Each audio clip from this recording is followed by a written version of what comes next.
तो आज हम एक्सप्लेन करने वाले सिनेस्टर मूवी को जो की आई थी 2012 में। अगर आप इस मूवी को पूरा देख लेते तो आपको इसके सेकंड पार्ट को देखने की इच्छा जरूर होगी, क्योंकि इस मूवी की स्टोरी है इतनी अच्छी और इसे अपलोड करने के बाद इसका अगला पार्ट 1-2 दिन में ही आ जाएगा। तो अब और देर न करते हुए जल्दी से वीडियो स्टार्ट करते।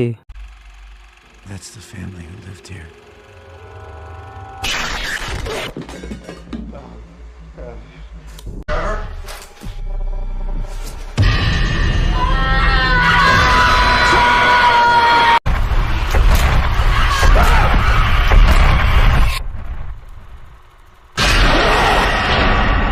मूवी स्टार्ट होते हुए हमें एक आदमी दिखाया जाता है जिसका नाम एलिसन होता है और एलिसन एक ट्रू क्राइम राइटर होता है और इसके वाइफ का नाम ट्रेसी होता है और इनके 2 बच्चे होते हैं जिनका नाम ट्रेवल और एशली होता है और ये फैमिली हाल ही में इस नए घर में शिफ्ट हुई होती है। एलिसन को अपने बैकयार्ड में एक ट्री नजर आता है जिसकी एक ब्रांच टूटी हुई होती है। एलिसन अपने एटिक में कुछ सामान रखने जाता है तब उसे वहाँ पर एक ब्लैक बॉक्स मिलता है। उस बॉक्स में एक प्रोजेक्टर होता है और कुछ वीडियो टेप भी होती है और उन सभी रील्स पर अलग अलग फैमिली के नाम लिखे होते हैं। एलिसन का इस नए घर में आने का एक मकसद था इस घर की हिस्ट्री, क्योंकि इस घर में रहने वाली पिछली फैमिली का मर्डर हो गया होता है और एलिसन उनके ऊपर एक नई बुक लिखना चाहता था। इसके बाद एलिसन इस घर में रहने वाली पिछली फैमिली के बारे में रिसर्च करने लग जाता है। सबसे पहले उन फुटेजेस को देखता है जो कि उसे एटिक में मिली थी। सबसे पहली फुटेज एक फैमिली के ऊपर होती है जो कि बहुत खुश होती है और तभी फुटेज का सीन चेंज हो जाता है और हम उस फैमिली को फांसी पे लटका देख पाते हैं। और नोटिस करने वाली बात यह थी कि जो ट्री फुटेज में था वही उनके बैकयार्ड में भी था। एलिसन ने देखकर काफी डिस्टर्ब हो जाता है, लेकिन फिर भी वो दूसरी फुटेज प्ले कर देता है। दूसरी फुटेज की स्टार्टिंग सिंपल ही होती है जिसमें एक फैमिली बहुत खुश होती है और तभी सीन चेंज हो जाता है और हम उस फैमिली को डब टेप से बंधा देख पाते हैं। कैमरा पीछे जाता है और हम देख पाते कि वो फैमिली एक कार में बंद है और तभी उस कार में आग लग जाती है और पूरी फैमिली मारी जाती है। इसके बाद एलिसन तीसरी फुटेज प्ले कर देता है, लेकिन तभी उसे घर में से कुछ आवाज आती है। वो देखता है कि उसके घर के बीच एक बॉक्स पड़ा होता है। वो बॉक्स के पास जाता है कि तभी उसमें से उसका बेटा ट्रेवर निकलता है। ट्रेवर को असल में स्लीप वॉकिंग की प्रॉब्लम होती है और एलिसन उसके पास जाता है और उसे संभालता है। अगले दिन एलिसन फिर से तीसरी फुटेज को देखने बैठ जाता है और हर बार की तरह इस बार भी शुरुआत काफी अच्छी होती है और वो सब बहुत खुश होते हैं। और अगले सीन में उन्हें बेड से बंधा देख पाते हैं और कोई उन्हें रस्सी से पुल में खींच रहा होता है।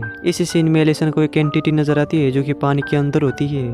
एलिसन ये सब देखकर काफी डर जाता है, लेकिन फिर भी वो दूसरी फुटेज प्ले कर देता है और इस बार हमें दिखाया जाता है कि जो बंदा ये सब रिकॉर्ड कर रहा होता है वही अपने फैमिली का भी गला काट रहा होता है। उसके बाद एलिसन उन फुटेजेस के बारे में रिसर्च करता है और उसे उन फुटेजेस में अजीब सा साइन दिखता है और उसके बाद उसे पता चलता है कि हर फैमिली में एक बच्चा गायब था। एलिसन रिसर्च कर ही रहा होता है कि तभी घर की सारी लाइट चली जाती है और उसे कुछ आवाजें भी आती है और फिर वो एटिक में चेक करने के लिए चले जाता है और उसे वहाँ पर एक अजीब सी ड्राइंग मिलती है। उन ड्राइंग्स में हर फैमिली के मर्डर को दिखाया गया होता है और यहाँ पर सिमिलर बात ये थी कि हर ड्राइंग में बोगी नाम का एक आदमी था जो कि हर फैमिली को ऑब्जर्व कर रहा होता है। एलिसन उन फुटेजेस को फिर से चेक करता है और उसे हर फुटेज में मिस्टर बोगी कहीं ना कहीं छुपा दिखता है।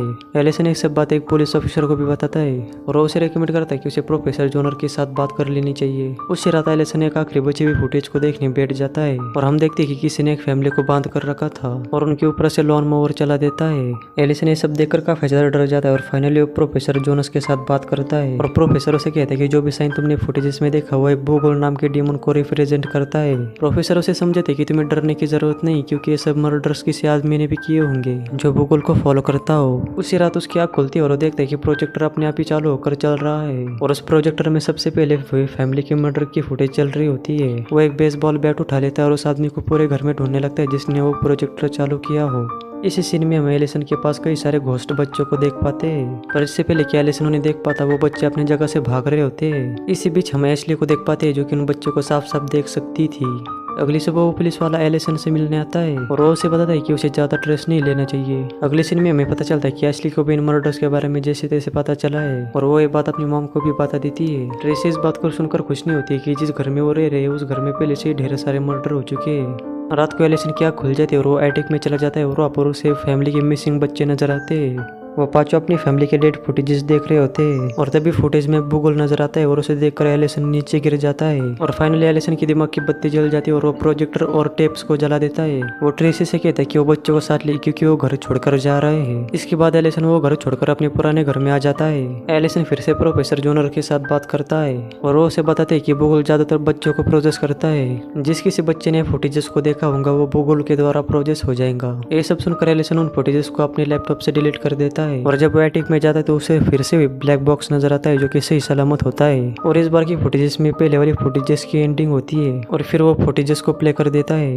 और हम देख पाते कि वो बच्चे गायब नहीं हुए थे, बल्कि उन्होंने अपनी फैमिली को मारा और खुद ही रिकॉर्ड किया। और तभी एलिसन को चक्कर आने लग जाता है और वो देखता है कि उसकी कॉफी मग में ग्रीन लिक्विड है। और जब एलिसन की आँख खुलती है तो खुद को बंधा हुआ पाता है। उसके साथ साथ ट्रेसी और ट्रेवर को भी बांध दिया होता है। वहाँ पर एशली भी होती है जिसके हाथ में कैमरा और एक को लड़ी होती है। इसके बाद वो अपनी पूरी फैमिली को मार देती है और इसे रिकॉर्ड भी कर लेती है। वो अपनी फैमिली के ब्लड से भूगोल का साइन बनाती है और सारे मर्डर्स की ड्राइंग भी बना लेती है। वो ड्राइंग बनाने के बाद पांचों बच्चों को देखती है और उसके पीछे भूगोल होता है, तो भूगोल उसे उठा कर ले जाता है और यहीं पर ये मूवी एंड हो जाती है। तो हो सकता है कि आप सोच रहे होंगे कि एशली ने ऐसा क्यों किया होगा, तो इसका सिंपल सा आंसर है कि भूगोल ने इसे प्रोजेस कर लिया था। तो सिनिस्टर 2 में जल्दी एक्सप्लेन करने वाला, वो आपको ज्यादा इंतजार नहीं करना पड़ेगा। और यहीं पर हमारी ये वीडियो एंड हो जाती है।